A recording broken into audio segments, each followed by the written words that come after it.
tous, bienvenue dans le grimoire de Grimalkin, je suis Joyce Eliande, bienvenue dans une nouvelle vidéo.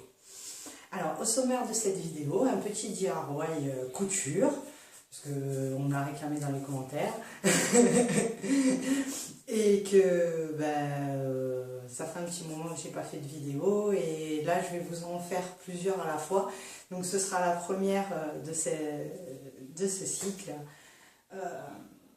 On va tout de suite commencer avec le DIY des petits pochons en coton avec du drap de récup fait à la main, un pochon qui peut servir à tout, à contenir vos herbes, il peut servir de filtre, il peut servir de contenant, de créer des sachets pour transporter X ou X choses pour un cadeau ou même pour stocker, c'est très pratique. Moi perso je m'en sers pour transporter mes herbes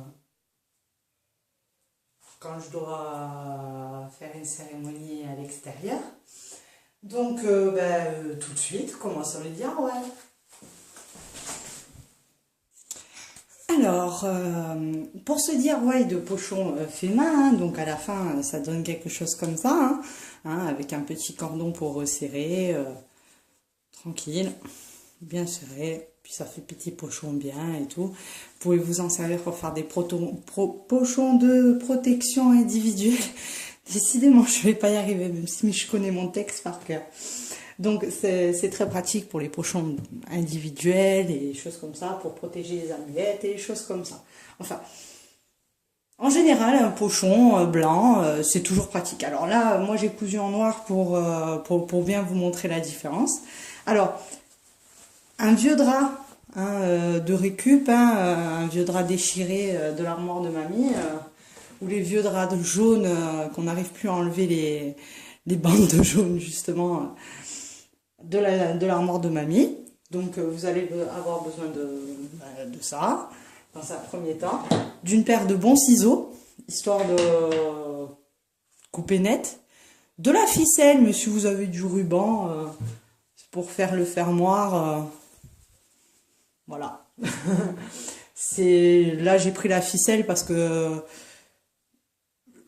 quand j'en fais souvent une série de 15, donc je me cale une série ou un film et sur le fauteuil je fais ça et au mieux je reprise les chaussettes comme il dirait l'autre. Donc la ficelle pour moi c'est ce qu'il y a de plus pratique, puisque les pochons j'en fais régulièrement, si je les tâche ou si je les déchire, c'est pas bien grave. Alors, vous allez avoir besoin d'épingles, pour celles qui en ont besoin, et d'une épingle d'une taille moyenne, normale. Alors, et de fil, bien entendu. Alors là, le fil est noir, le fond est noir, voilà. Alors, dans ce grand morceau de tissu, vous allez couper un carré, d'où vous allez tirer un gros carré, que vous allez tirer plusieurs morceaux, plusieurs bandelettes de tissu, d'environ le centimètre que vous voulez. Comme vous voyez, j'ai taillé à la visu, c'est pour ça que je n'achetais pas du tissu blanc. Allez dans les friperies, dans les magasins de la Croix-Rouge, si vous en avez pas, si vous avez besoin de tissu, allez dans ces magasins-là de seconde main ou d'occasion. C'est rentable pour vous. Deux, c'est solidaire, quoi. Voilà. C'est top. Et puis ça aide au recyclage, ça évite de faire des déchets en plus. Voilà. Parce que des fois, vous tombez sur des draps neufs à 1-2 euros, des draps de 1,90 m. Il y a de quoi faire une belle nappe d'hôtel, si vous êtes adepte de la broderie par exemple. Voilà. Donc comme je vous disais, bon là, moi il était déchiré en travers, donc j'ai coupé un peu comme une sabraque. Donc j'ai fait 2 bandes, à peu près larges, de l'épaisseur de mon pouce à mon index, histoire de pouvoir rabattre et que ça fasse une belle épaisseur. Alors tout dépendra après de la taille que vous voulez que le pochon il ait. Bien sûr, vous pouvez arriver à une taille de pochon comme ceci, et puis ensuite à quelque chose de comme ça. Tout dépendra comment vous coupez votre première pièce de tissu. Une fois que vous avez coupé cette première pièce de tissu, vous allez lui donner la forme que vous avez envie, justement. Donc plier en deux, coupez le pochon toujours en fonction qu'il soit plié en deux. Parce qu'en fait, comme ça vous permet de garder ce côté-là pour faire le bas de la bourse. Voilà. Après, c'est applicable à plus grosse échelle. Hein. Vous pouvez faire des grosses bourses avec des grosses pièces de tissu. Hein. C'est le même principe. Donc là, c'est juste en plus petit parce que c'est plus pratique.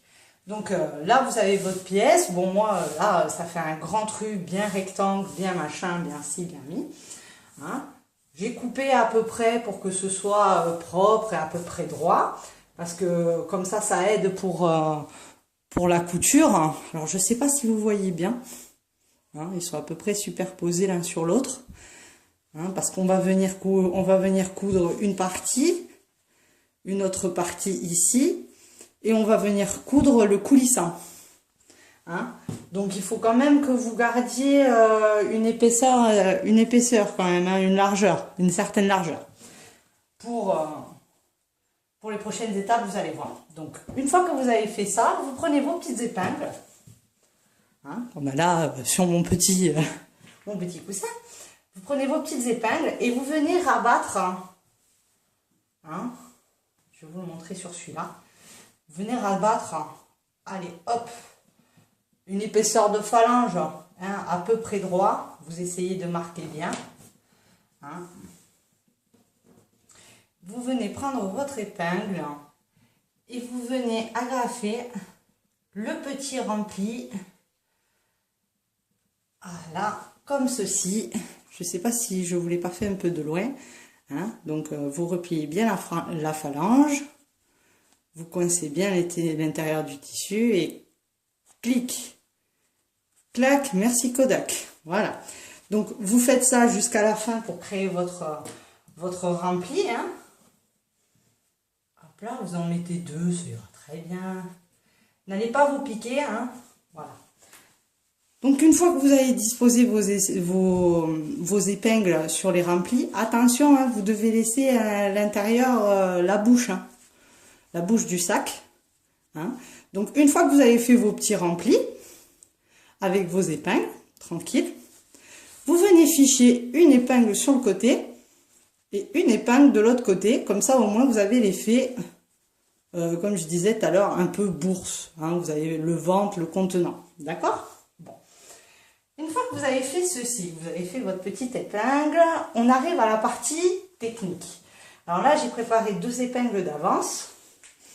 Hein, sur mon patron là, pour vous montrer un peu. Alors, c'est la couture de base, tout le monde peut y arriver. Hein. Le point marche pour tout et pour n'importe quoi, autant pour rafistoler un pull en laine que pour repriser les chaussettes. Oui, la couture, on m'a appris et puis j'ai perdu la dextérité, donc c'est un peu moins joli, forcément. Donc, quand vous allez venir à la tête ici, donc vous allez enfiler votre aiguille, bien entendu. Moi, je préfère les fils doubles. Après, si vous aimez les fils simples, ce que j'appelle fil double, c'est quand vous enfilez votre aiguille et qu'en fait, vous reliez les 2 points du fil. Et du coup, vous travaillez, voilà, vous reliez les 2 points du fil. Et une fois votre épingle passée, elle arrive dans cette boucle. Et en fait, vous travaillez, j'essaie de vous le faire sur le fond blanc, avec un double fil. Une fois que vous avez fait votre nœud ici à l'extrémité. Donc, vous choisissez un fil simple ou double. Personnellement, je préfère double.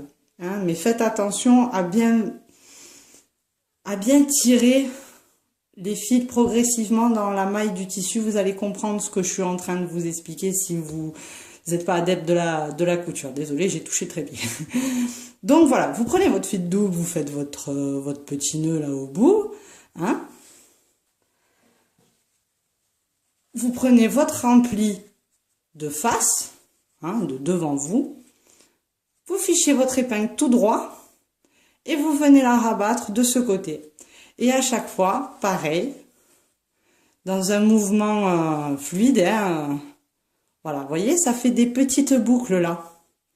Hein, ça fait pas joli si on ne tire pas bien. Alors faites attention, ne tirez pas trop non plus, histoire que ce soit joli. C'est un point simple, mesdames les adeptes de la couture. Je vous invite à élaborer des points, mais c'est un point de base qui va très bien pour ce genre de petits travaux. Donc, voilà. Donc, c'est très simple. Vous, toute droite, face à votre pouce, hein, tac. Ah mince, vous voyez, le problème du fil double, c'est que parfois ça fait des nœuds et ça fait des boucles. Donc, allez doucement. Et quand ça fait ça, ben, le plus proprement du monde, vous tirez le fil qui est parti en sucette. Alors, peut-être que je devrais faire ça.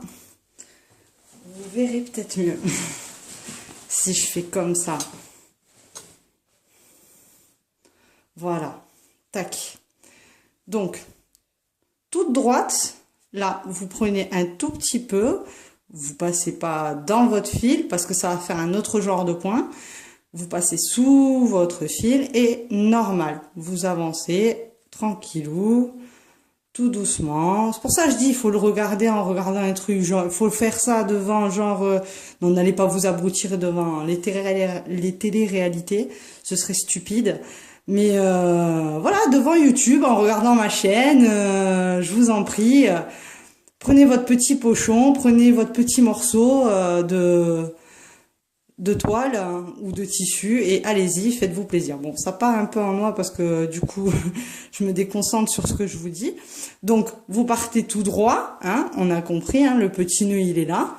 C'est pas grave si on voit le nœud, parce que ce qu'on est en train de coudre, on coud en fait sur l'envers, sur l'envers de ce qui sera notre pochon.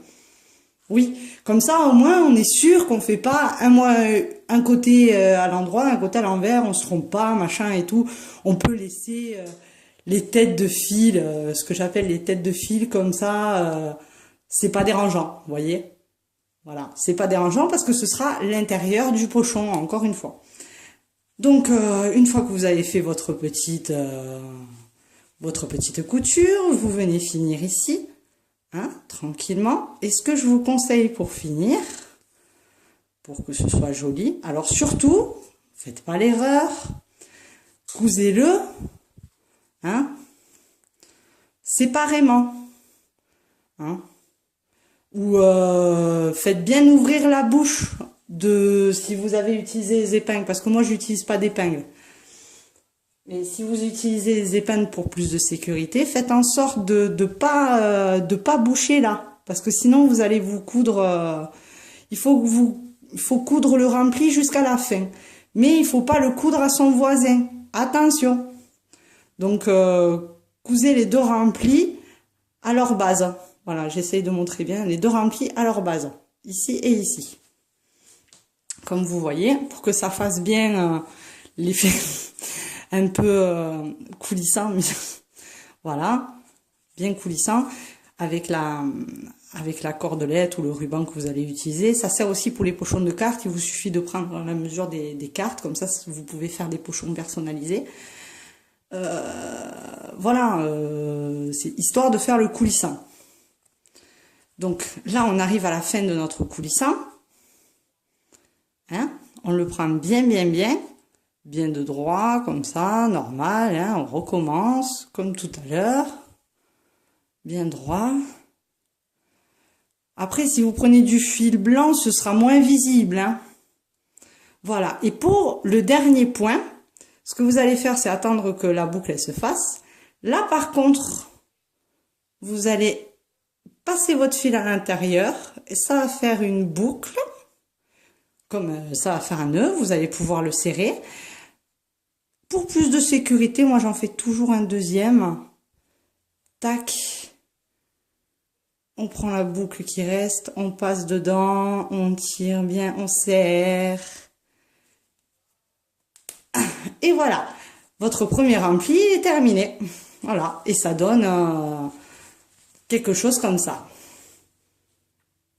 Une fois les deux terminés, ça donne ça. Voilà. Hein. Comme je vous dis, c'est pas bien grave. Voilà. Tout dépend. Si vous utilisez du fil, moi j'ai utilisé du fil noir là pour vous donner un contraste, hein, pour que vous le voyez bien à la caméra. Comme ça, vous voyez la différence entre le tissu et le fil. Alors, une fois qu'on a fini ça, qu'on a fini le rempli, hein, on va venir sceller les côtés. Hein. Alors pour ça, c'est très simple, on recommence. Hein, on enfile notre aiguille, on fait notre petit nœud. Moi, encore et toujours en double. Et là, pour le point, pour ce que je sais s'appeler le point arrière, ça va être un peu plus délicat et un peu plus technique. Alors attention, concentrez-vous. Hein, pour éviter les erreurs, hein, essayez d'être le plus droit possible avec la trame de votre tissu au niveau de la coupe. D'accord? Voilà. Donc, à peu près, même pas 1 centimètre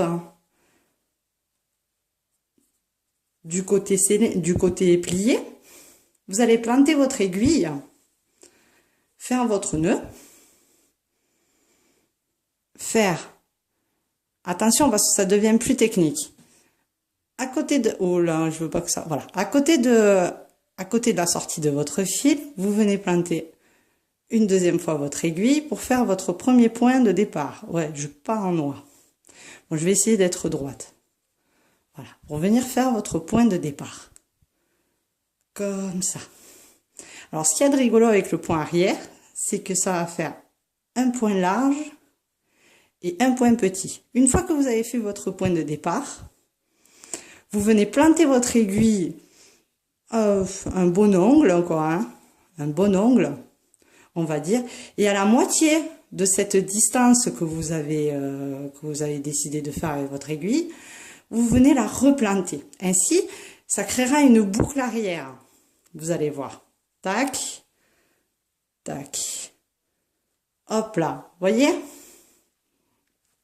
De cette boucle arrière, hein, vous allez partir comme ça, tout droit, à chaque fois prenant la moitié, hein, de la première valeur. Hein. Donc là, votre fil il sort à votre point, à la sortie de votre point de départ. Vous avez fait votre là votre point il sort à la sortie de votre point de départ. Là, vous avez fait votre première boucle. Du coup, votre fil il sort au milieu. Vous reprenez une distance qui fait à peu près la moitié, qui fait à peu près la même que ici. Hein, de là à de là. C'est à peu près faisable. Hein.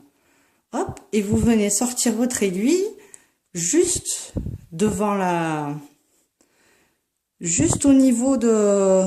Oh, j'arrive pas à piquer bien comme il faut en regardant la caméra et tout. Juste à côté de... Je sais pas si c'est pas un peu flou. Là. Juste à côté de votre point de fin. Vous voyez? De votre première boucle. Hop, on revient passer. Tac. Hop, pareil. Une demi-distance pour récupérer au milieu. Paf. Hop là. Hop là. Allez. Et on continue comme ça tout le long, le plus droit possible. On plante. On fait sortir à la boucle d'avant.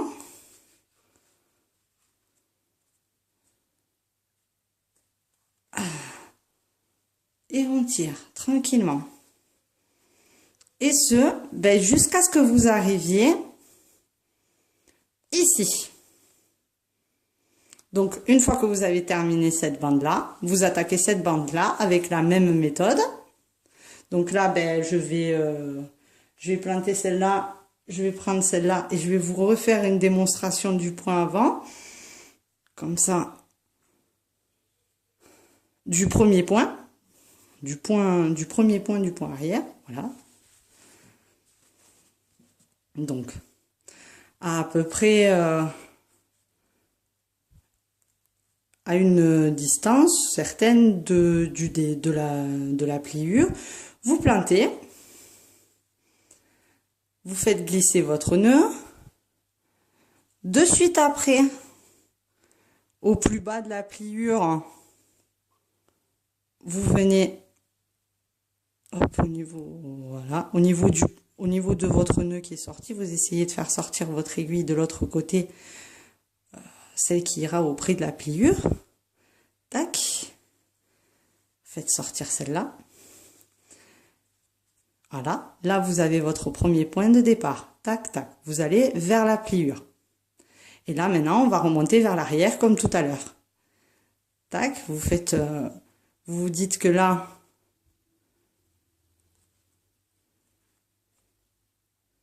ce sera la délimitation de votre premier point au niveau de votre nœud. Tac. Hein, pour vous montrer. Donc là, une fois que vous avez fait ça, vous venez replanter au niveau de votre nœud. Parce que ça, on est encore... Ben ouais, je me suis un peu embrouillée, mais à essayer de vous expliquer le mieux possible, je me suis un peu embrouillée dans la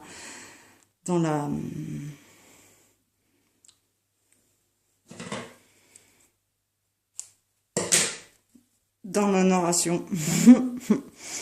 Donc, n'hésitez pas, hein, si vous avez... je vais profiter de ces 3 secondes d'interlude là. Voilà. Hop. Hein, donc, on a fait notre nœud, non. Hop, on a fait notre nœud. Oui, je travaille en 5... alors, en fil double, parce que en fil simple, je trouve que c'est pas assez facile. Je vous expliquerai peut-être un autre jour ce que c'est le fil simple. Mais voilà. Donc, à une distance moyenne de votre pliure, vous plantez votre aiguille, vous plantez vous tracez, vous faites avec votre nœud, voilà, que votre nœud il sorte. Vous partez en arrière vers la pliure. Et un petit peu plus loin que votre nœud, vous sortez votre aiguille. Hop. Une fois que vous avez fait ça, vous reprenez le même principe en prenant comme base le point que vous avez terminé avant. Hop, par-dessous, tac, tac. Tac. Tac. Vous voyez, c'est assez simple, assez rapide. Hein. Même si vous faites pas le même point, hop, même si ça n'a pas la gueule du même point, là pour le coup... si, voilà. C'est que là, je vous montre d'un côté. Ouh, là, le trépied. C'est que là, en fait, je vous donne ce que ça donne d'un côté. Ce côté-là. Et là, je l'ai fait à l'envers.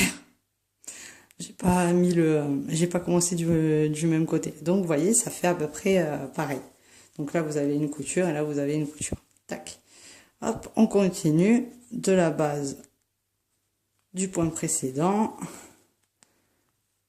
Hop, on passe par-dessus. Hop, à peu près la même distance. Tic, tac, merci Kodak. Et on continue, et on continue, et on continue jusqu'à la fin.